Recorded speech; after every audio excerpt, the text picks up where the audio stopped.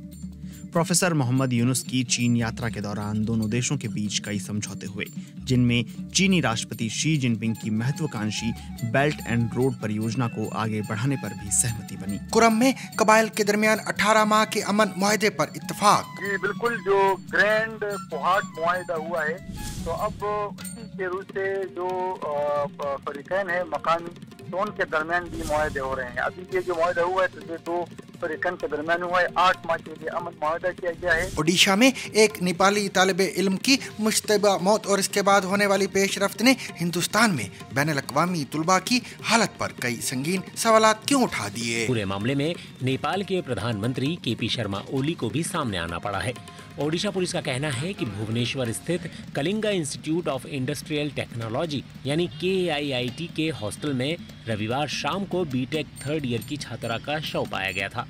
Police के अनुसार रविवार शाम नेपाल की प्रकृति लामसाल नामक छात्रा ने कथित तौर पर आत्महत्या कर ली थी। दलाई लामा ने ऐलान किया है कि उनका जानशीन चीन से बाहर पैदा होगा, जबकि बीजिंग का इसरार है कि अगला लामा ऐसा शख्स होना चाहिए जिसका जन्म चीन में हुआ हो। The Dalai Lama says his successor will be born outside China, according to his new book. Now, Beijing has insisted it will choose the next spiritual leader of Tibetan Buddhism. However, the 89-year-old says any successor China names would not be respected. India की मशरकी रियासत ओडिशा के ही एक साहिल पर 7 लाख से ज्यादा olive readily कछुए क्यों पहुंचे? इंडियन रियासत ओडिशा में एक अनोखा मंजर उस वक्त देखा गया जब हजारों की तादाद में ऑलिव रिडली टर्टल साहिल पर नजर आए। 7 लाख से ज्यादा रिडली टर्टल्स ओडिशा के ऋषिकुल्या बीच पर नजर आए। मुगलिया दौर का शाहाना लिबास यानी फर्शी शलवार 2025 में कैसे फैशन ट्रेंड बन गया? अगर आपने इस ईद पर फर्शी शलवार नहीं पहनी तो क्या वाकई ईद मनाई? पाकिस्तानी फैशन ब्रांड्स, मारूफ डिजाइनर्स और अदाकाराओं से लेकर सोशल मीडिया पर मुगलिया दौर की फर्शी शलवार का ट्रेंड पेशावर की खवातीन को भी मुतासिर करने लगा। इसके अलावा भी बहुत कुछ आज के सैरबीन में शामिल है, मगर पहले अहम आलमी खबरों का खुलासा।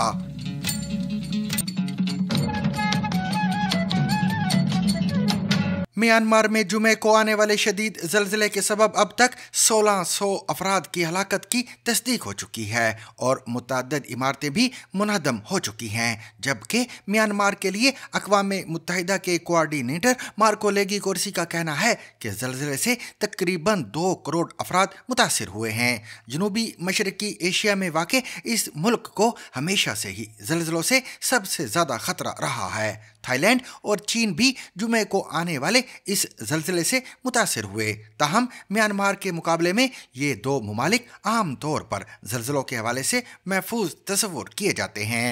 थाईलैंड का दारुल-हुकूमत बैंकॉक ज़लज़ले के मरकज़ से तकरीबन 621 मील दूर था, लेकिन इसके बावजूद भी वहाँ एक ज़ेरे तामीर इमारत मुनहदम हो गई। दरअसल ज़मीन की ऊपरी सतह मुख्तलिफ परतों पर मुश्तमिल होती है, जिन्हें टेक्टोनिक प्लेट्स कहा जाता है। ये प्लेट्स तवातर से हरकत करती रहती हैं, इनमें से कुछ एक साथ भी हरकत करती हैं और कुछ ऊपर तले। इन प्लेट्स की हरकत के सबब ही ज़लज़ले आते हैं और आतिशफ़िशा फटते हैं। So we had the main earthquake that occurred about 6:30 GMT around lunchtime local time, and then there was a series of aftershocks which then occurred affecting the neighbouring countries. But I want to talk a little bit more about that tectonic plate movement that I mentioned. I'm just going to show you this map here behind me, which is from the US Geological Survey, and the dot here highlighted in blue was that first initial earthquake that I mentioned. Myanmar का शुमार उन ममालिक में होता है जहां ये tectonic plates सबसे ज्यादा मुतहरिक होती हैं, और ये मुल्क 4 प्लेट्स के ऊपर मौजूद है, जिन्हें यूरेशियन प्लेट, इंडियन प्लेट, सुंडा प्लेट और बर्मा माइक्रो प्लेट कहा जाता है। हिमालय का पहाड़ी सिलसिला इंडियन और यूरेशियन प्लेट्स के तसादम के नतीजे में वजूद में आया था, जबकि सन 2004 में सुनामी बर्मा माइक्रो प्लेट के नीचे इंडियन प्लेट की हरकत के सबब आया था।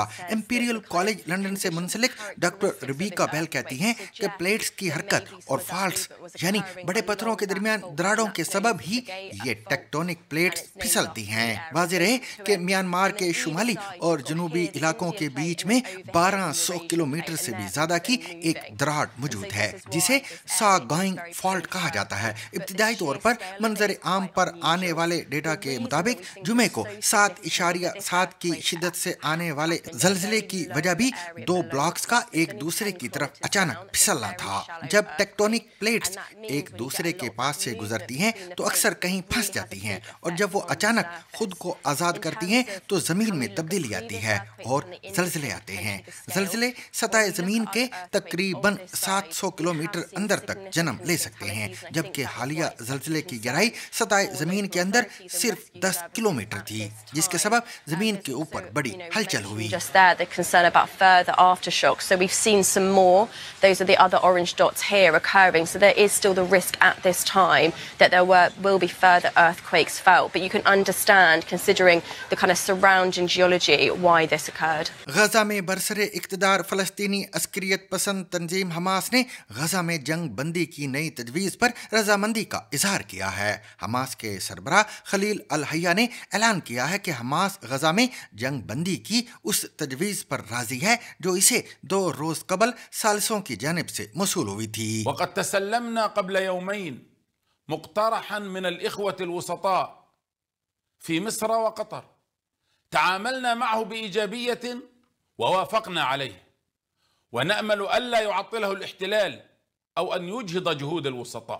सनीचर के रोज जारी होने वाले पहले से रिकॉर्ड शुदा वीडियो खिताब में अल हया ने मुजव्वज़ा जंग बंदी मुआहदे की तफसीलात नहीं बताई, ताहम उनका कहना था कि हमास किसी सूरत अपने हथियार नहीं डालेगा। अल हया ने गजा का इंतजाम संभालने के लिए एक कम्युनिटी सपोर्ट कमेटी तश्कील देने की मिस्री तजवीज़ के बारे में भी बात की। इस तजवीज़ के तहत आज़ाद शख्सियात पर मबनी एक कमेटी गजा के तमाम उमूर के लिए जिम्मेदार होगी। हमास के सरबराह का कहना था कि इस बारे में बातचीत काफ़ी आगे पहुंच चुकी है और अब कमेटी में शामिल करने के लिए आज़ाद माहिरीन के नामों की फहरिस्त पेश की जाएगी। दूसरी जानब इसराइली फ़ौज ने अपने एक बयान में कहा है कि उसने जनूबी गजा की पट्टी में दिफाई सिक्योरिटी जोन के इलाके को तोसी देने के लिए रफा के इलाके में ज़मीनी ऑपरेशन शुरू किया है। हमास ने 7 अक्टूबर 2023 के हमले में अगवा किए जाने वाले एक इसराइली कैदी की नई वीडियो जारी की है, जिसमें कैदी को इब्रानी ज़ुबान में इसराइली हुकूमत से अपनी रिहाई को यकीनी बनाने का मुतालबा करते देखा जा सकता है। इस बात की तस्दीक नहीं हो सकी कि 3 मिनट से ज्यादा तवील वीडियो कब रिकॉर्ड की गई है। אתם יודעים להגן כמו שאתם יודעים להגן על העובדים הבכירים שלכם. תדעו גם להגן עליי. להוציא אותי, עשיתם עסקה, הוצאתם חיילות, הוצאתם אנשים מבוגרים, הוצאתם צעירים, הוצאתם את כולם, מה איתנו? למה האישה שלי לבד? למה הבן שלי לא יכול להגיד אבא? ये वीडियो एक ऐसे वक्त में सामने आई है जब खबर रसा इदारे AFP ने हमास के करीबी जराए के हवाले से खबर दी है कि दोहा में हमास और मिस्र और कतर के सालसों के दरमियान जुमेरात की शाम बातचीत का आगाज हुआ है, जिसका मकसद जंग बंदी मुआहदे की बहाली और गजा में इसराइली यरगमालियों की रिहाई को यकीनी बनाना है। पाकिस्तान के सूबा खैबर पख्तूनख्वा के जिला मर्दान की तहसील काटलंग में अस्करी ज़राए और एक सीनियर एहलकार के मुताबिक बाबजई के पहाड़ों में शिद्दत पसंदों के खिलाफ सिक्योरिटी फोर्सेज की कार्रवाई में मुतअद्दिद शिद्दत पसंद हलाक हुए हैं। MS टाइप D अस्पताल काटलंग ने BBC को बताया कि अस्पताल में हमले के बाद जो 9 लाशें लाई गई हैं उनमें 2 खवातीन और एक 9 उम्र लड़के की लाश शामिल है। लाशों में 2 खवातीन और 7 मर्द शामिल हैं जिन्हें बज़ाहिर ब्लास्ट बर्न इंजरीज आई हैं और उनके जिस्म झुलसे हुए हैं। शनिचर को मुकामी लोगों ने ये लाशें सवात एक्सप्रेस हाईवे पर रखकर एहतजाज किया और ये दावा किया कि इस हमले में आम शहरी भी हलाक हुए हैं। ताहम अस्करी ज़राए ने इस दावे की तरदीद करते हुए कहा है कि इन दूर दराज इलाकों में शिद्दत पसंदों और उनके सहूलतकारों के अलावा किसी भी आम शहरी की मौजूदगी मुमकिन नहीं, और अगर यहाँ पर कोई आम शहरी मौजूद था तो वो मुमकिन तौर पर इन शिद्दत पसंदों का सहूलतकार हो सकता है। सिक्योरिटी ज़राए का मजीद ये भी कहना है कि सोशल मीडिया पर चलने वाली अफवाहें कि सिक्योरिटी फोर्सेज की इस कार्रवाई में आम शहरी मारे गए हैं दुरुस्त नहीं, क्योंकि ज़मीनी हक़ाइक़ इसके बरक्स हैं। मुकामी अफराद के मुताबिक सवात एक्सप्रेस हाईवे पर एहतजाज में शामिल मुजाहिरीन से हुकाम ने मुज़ाकरात किए, जिसके बाद मुकामी अफराद के मुताबिक हुकाम की जानिब से FIR के इंदराज, हलाक होने वालों के वरसा को शोहदा पैकेज देने और आइंदा इस किस्म की कार्रवाइयाँ ना करने के मुतालबात तस्लीम करने पर यह एहतजाज ख़त्म किया गया। डिप्टी कमिश्नर डॉक्टर अजमत उल्ला वज़ीर के मुताबिक इन मुज़ाकरात में DPO ज़हूर बाबर अफरीदी, रुकन सूबाई असम्बली जरशाद अंजुम और मुफ्ती हमाद यूसुफ जई समेत दीगर अफराद शामिल थे और मुज़ाकरात की कामयाबी के बाद मोटरवे ट्रैफिक के लिए खोल दिया गया है। ताहाल इस बारे में ISPR की जानिब से कोई बयान जारी नहीं किया गया है। ताहम पाकिस्तान के सूबा खैबर पख्तूनख्वा की हुकूमत के तर्जुमान बैरिस्टर सैफ ने जिला मर्दान के पहाड़ी इलाके काटलंग में सिक्योरिटी फोर्सेज की कार्रवाई के दौरान खवातीन और बच्चों समेत आम शहरियों की हलाकत की तस्दीक की है। अपने दौर में चीन के दौरान बांग्लादेश की अबूरी हुकूमत के चीफ एडवाइज़र मोहम्मद यूनुस ने चीनी कंपनियों को तीस्ता प्रोजेक्ट में शमूलियत की दावत दी है। प्रोफेसर मोहम्मद यूनुस के दौरे चीन के दौरान दोनों ममालिक के दरमियान मुतअद्दिद मुआहदों पर दस्तखत किए गए, जिनमें चीनी सदर शी जिनपिंग के बेल्ट एंड रोड मंसूबे को आगे बढ़ाने का मुआहदा भी शामिल है। कुछ तज्ज़ियाकार ताज़ा तरीन पेशरफ्त को भारत के लिए एक झटके के तौर पर देख रहे हैं। इस बारे में मज़ीद जानिए इंडिया से इस रिपोर्ट में।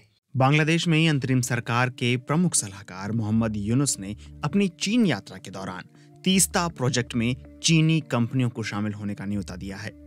प्रोफेसर मोहम्मद यूनुस की चीन यात्रा के दौरान दोनों देशों के बीच कई समझौते हुए, जिनमें चीनी राष्ट्रपति शी जिनपिंग की महत्वाकांक्षी बेल्ट एंड रोड परियोजना को आगे बढ़ाने पर भी सहमति बनी। चीन के विदेश मंत्रालय के प्रवक्ता माओ निंग ने एक्स पर एक पोस्ट में बताया कि प्रोफेसर यूनुस और चीन के राष्ट्रपति शी जिनपिंग के बीच कई मुद्दों पर सहमति बनी है। माओ निंग ने लिखा कि बांग्लादेश के साथ अच्छा पड़ोसी, अच्छा दोस्त और आपसी भरोसे के साथ अच्छा पार्टनर बने रहने के लिए चीन प्रतिबद्ध है। टाइम्स ऑफ इंडिया के मुताबिक मोहम्मद यूनुस के साथ चीन गए उनके प्रेस सेक्रेटरी शफीकुल आलम ने यूनुस और शी जिनपिंग के बीच मुलाकात को बहुत अहम और सफल बताया है। मोहम्मद यूनुस 28 मार्च को बीजिंग पहुंचे, जहां उन्होंने राष्ट्रपति शी जिनपिंग से मुलाकात की और प्रेसिडेंशियल होटल में चीनी उद्योगपतियों और निवेशकों के साथ बैठक की। मोहम्मद यूनुस जब से बांग्लादेश की अंतरिम सरकार के प्रमुख सलाहकार बने हैं, यह चीन का उनका पहला द्विपक्षीय दौरा है। दोनों देशों की ओर से जारी एक संयुक्त बयान में कहा गया है कि दोनों देशों ने शांतिपूर्ण सह अस्तित्व के 5 उसूलों पर अडिग रहने पर सहमति जताई है। बयान के मुताबिक बांग्लादेश ने Teesta river comprehensive management and restoration project यानी TRCMRP में चीनी कंपनियों को आमंत्रित किया है। साथ ही दोनों देशों में यारलुंग जांगबो जमुना से जुड़े जल संसाधन की सूचनाओं के आदान प्रदान पर भी सहमति बनी है। बांग्लादेश ने शी जिनपिंग को अपने यहाँ आने का आमंत्रण भी दिया है। कुछ विश्लेषक ताजा घटनाक्रम को भारत के लिए झटके के रूप में देख रहे हैं।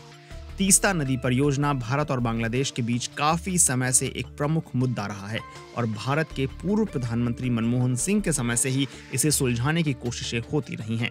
लेकिन बीते साल शेख हसीना के बांग्लादेश की सत्ता से बेदखल होने के बाद से ही दोनों देशों के बीच काफी तल्खी देखने को मिली है। हिंद प्रशांत क्षेत्र मामलों के जानकार डेरेक जे ग्रॉसमैन ने एक्स पर लिखा कि सॉरी इंडिया यूनुस का बीजिंग दौरा काफी बढ़िया जा रहा है। सत्ता से बेदखल किए जाने से एक महीने पहले ही बांग्लादेश की पूर्व प्रधानमंत्री शेख हसीना चीन के दौरे पर गई थीं, लेकिन वो उस दौरे को बीच में छोड़कर वापस लौट आई थीं। बाद में उन्होंने कहा था कि वह चाहती हैं कि ये परियोजना भारत पूरा करे।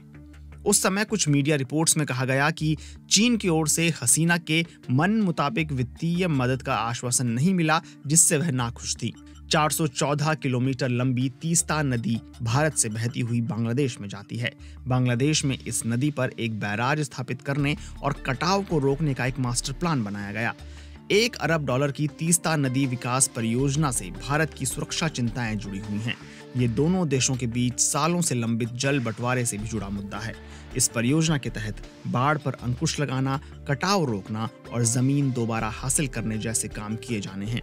इस परियोजना के तहत बांग्लादेश वाले हिस्से में एक बैराज का निर्माण किया जाना है। कई जगहों पर तीस्ता की चौड़ाई 5 किलोमीटर है, उसे कम किया जाएगा।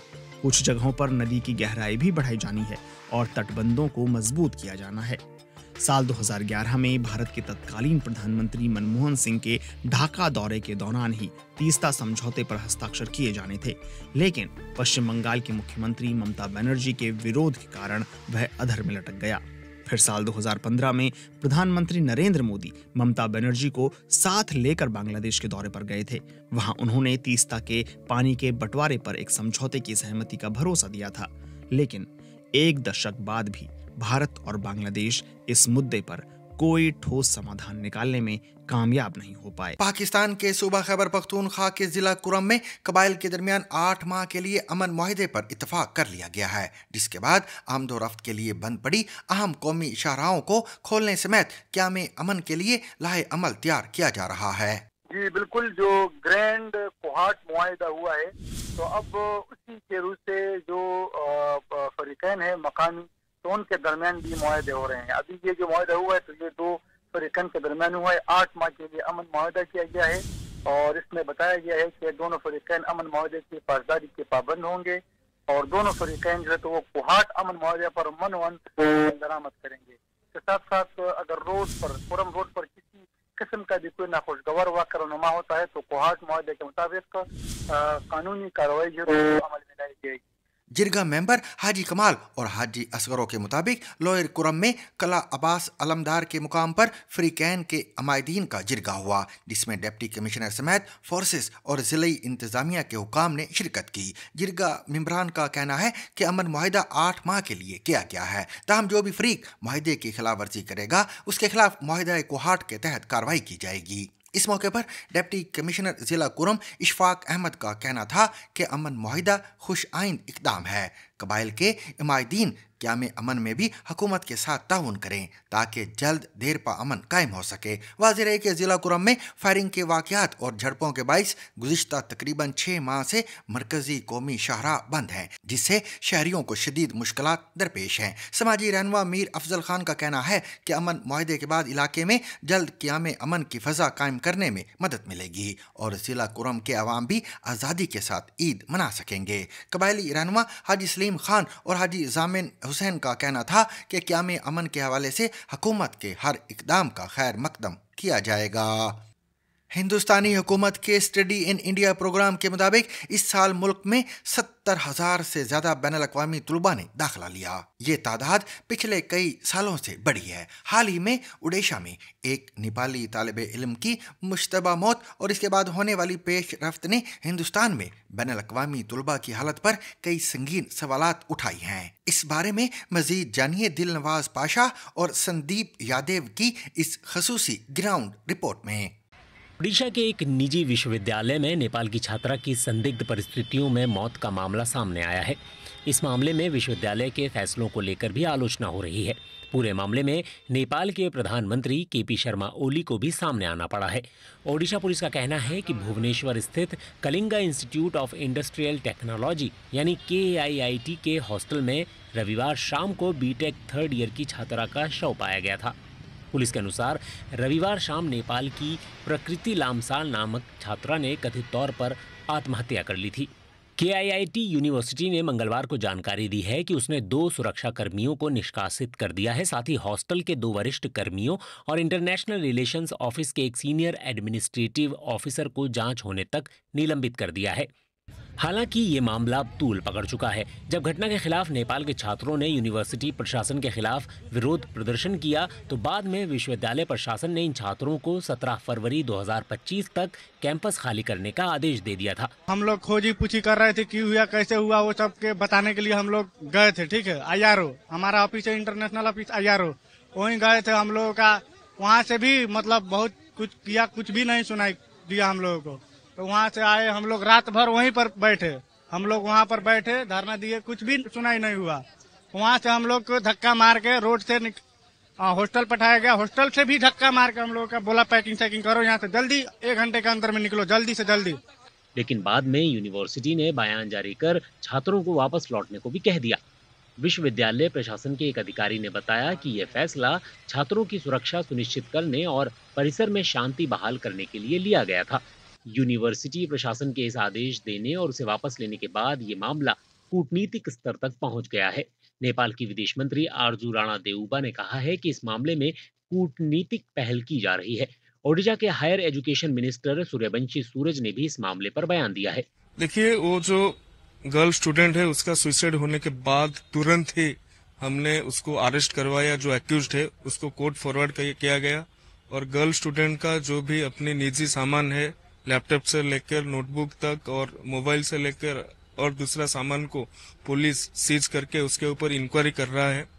और जितने भी ये जो यूनिवर्सिटी वाले जो साइन डाई का नोटिस किए थे सिर्फ नेपाली बच्चों के लिए, ये सही नहीं है। गवर्नमेंट इंटरवीन करके उसको हम रिटर्न किए हैं। उसके बाद यूनिवर्सिटी एक अपील किया है, जो बच्चे बाहर हैं, जो बच्चे कैंपस के बाहर हैं, उन लोगों को अपील किए हैं रिटर्न आने के लिए। और गवर्नमेंट भी रेगुलर इस मामले पर कॉलेज अथॉरिटी, यूनिवर्सिटी अथॉरिटी के साथ बात कर रहा है।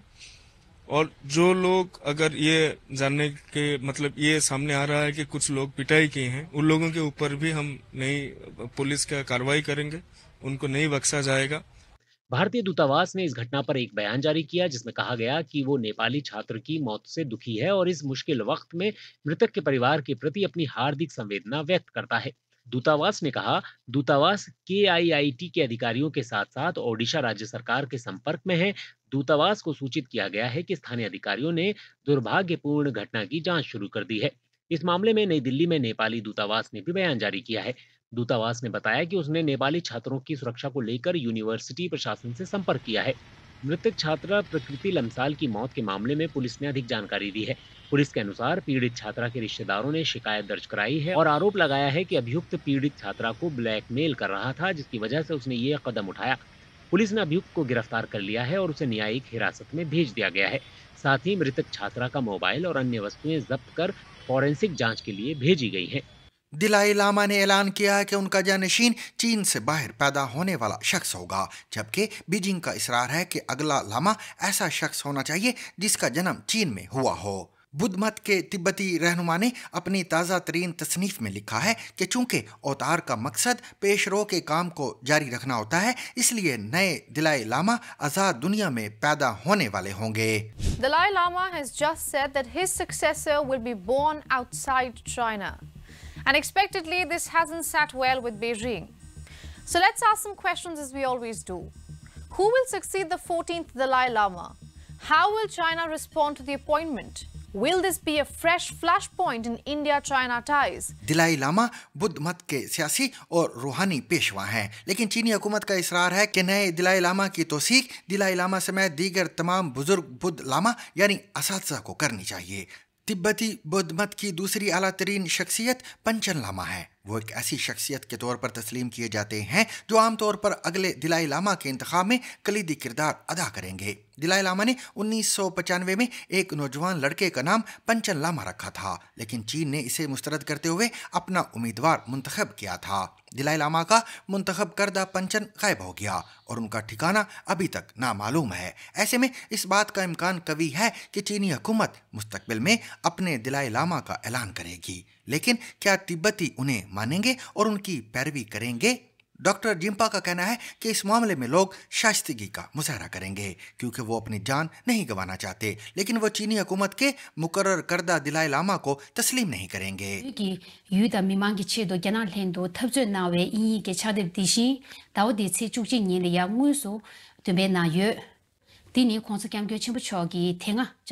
चीन लोगों को जिस्मानी तौर पर कंट्रोल कर सकता है, लेकिन तिब्बतियों के दिलो दिमाग को नहीं जीत सकता। बुद्ध मत मजहब के लोगों का अकीदा है कि मरने के बाद इंसान दोबारा जन्म लेता है। दोबारा वो किस तरह जन्म लेता है, इसका इन्हासार उस बात पर है कि इसने पिछली जिंदगी में क्या अमाल या कर्म किए थे। बुद्ध मत, हिंदू मत और सिख मत में इसे कर्मा या कर्म कहा जाता है और ये एक अहम तस्वुर है। तिब्बतियों का मानना है कि वो लोग जिन्होंने आला तरीन रूहानी मंजिल हासिल कर ली है, जैसे कि दिलाई लामा, वो खुद फैसला कर सकते हैं कि वो कब और कहां दोबारा जन्म लेंगे। मौजूदा दिलाई लामा 6 जुलाई सन 1935 को शुमाल मशरकी तिब्बत के एक गरीब किसान घराने में पैदा हुए थे। जब वो सिर्फ 2 साल के थे तो उन्हें 13वें दिलाई लामा थोबडन ग्यात्सू के अवतार के तौर पर पहचाना गया। डॉक्टर जिम्पा कहते हैं तिब्बतियों का मानना है कि दिलाई लामा की एक ही रूह है जो बार बार जन्म लेती है। हमारा यकीन है कि मौजूदा दिलाई लामा 13वें दिलाई लामा के अवतार हैं। इंडिया की मशरकी रियासत ओडिशा के एक साहिल पर 7 लाख से जायद ओलिव रेडली कछुए अंडे देने पहुंचे हैं। इस अमल को अरी बादा कहा जाता है। ये एक मुनफरिद अफजाइशी अमल है जो खास तौर पर इस नस्ल के समुद्री कछुओं से जुड़ा हुआ है। इस बारे में मजीद जानिए इस रिपोर्ट में। इंडियन रियासत ओडिशा में एक अनोखा मंजर उस वक्त देखा गया जब हजारों की तादाद में ओलिव रिडली टर्टल साहिल पर नजर आए। 7 लाख से ज्यादा रिडली टर्टल्स ओडिशा के ऋषिकुल्या बीच पर नजर आए।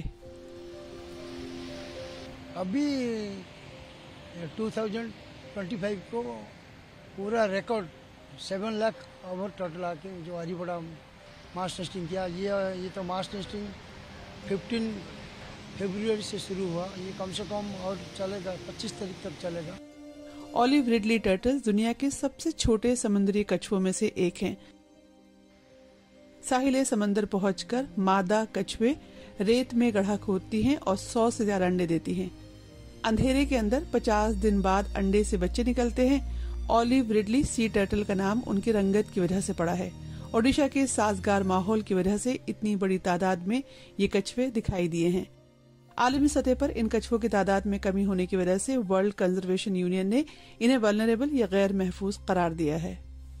सामीन, इस साल न सिर्फ पाकिस्तानी फैशन इंडस्ट्री बल्कि आम आवाम की भी अगर किसी एक फैशन ट्रेंड पर भरपूर तवज्जो रही है तो वो है फर्शी शलवार। इंस्टाग्राम हो या फिर टिकटॉक, फर्शी शलवार की बात हर जगह चल रही है। इस ईद पर शायद ही कोई ऐसी खातून हो जिसने फर्शी शलवार ना बनवाई हो, मगर ये ट्रेंड सोशल मीडिया पर अब इतना वायरल क्यों हो रहा है और क्या ये कोई नया फैशन है? इसे पहली बार किसने मुतारिफ करवाया?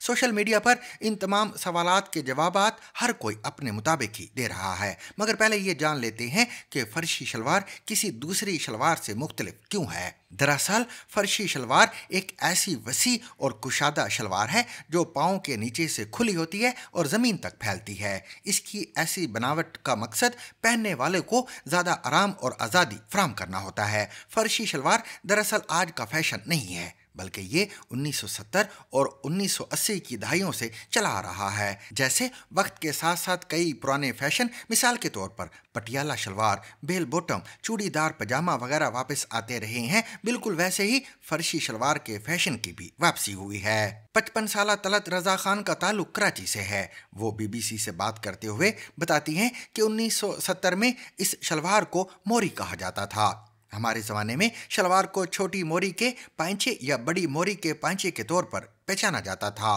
पांचा चौड़ा होता था तो साइडों पर बटन लगते थे। अब इस नए दौर में घेर वाली शलवार को फर्शी शलवार का नाम दे दिया गया है। तलत रजा दीगर वालिदैन की तरह इस फैशन के आने पर बहुत खुश हैं, क्योंकि उनके मुताबिक अक्सर घरों में बच्चियों को तंबीह की जाती है कि वो पाकिस्तान का कौमी लिबास शलवार कमीज ही पहने, मगर आजकल लड़कियां नए फैशन को ही फॉलो करती हैं। उनका कहना था कि मैं बहुत खुश हूं कि लड़कियां शलवार कमीज पहनती हैं, चाहे इसको जो भी नाम दे दें। सामीन, इसके साथ ही आज का सैरबीन अपने इख्तिताम को पहुंचा। मेरी और मेरी पूरी टीम की तरफ से तमाम मुसलमानों को ईद मुबारक। मगर इजाजत लेने से पहले अब तक की अहम खबरें। अमरीकी जियोलॉजिकल सर्वे USGS का कहना है कि इतवार के रोज मुकामी वक्त के मुताबिक दोपहर 3:38 पर म्यांमार में 5.5 शिद्दत का एक और जल्जला आया है।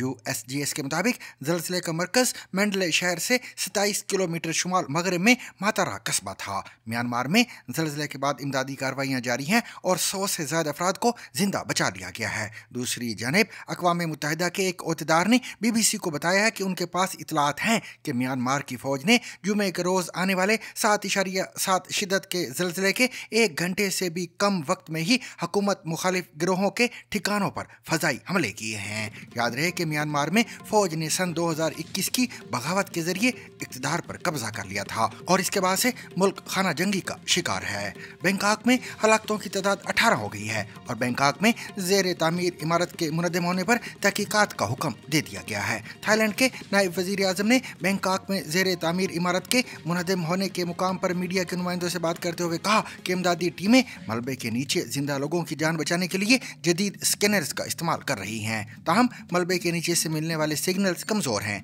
उनका कहना था कि मलबे तले फंसे लोग अब शायद अपने जिस्म को हरकत देने की ताकत नहीं रखते।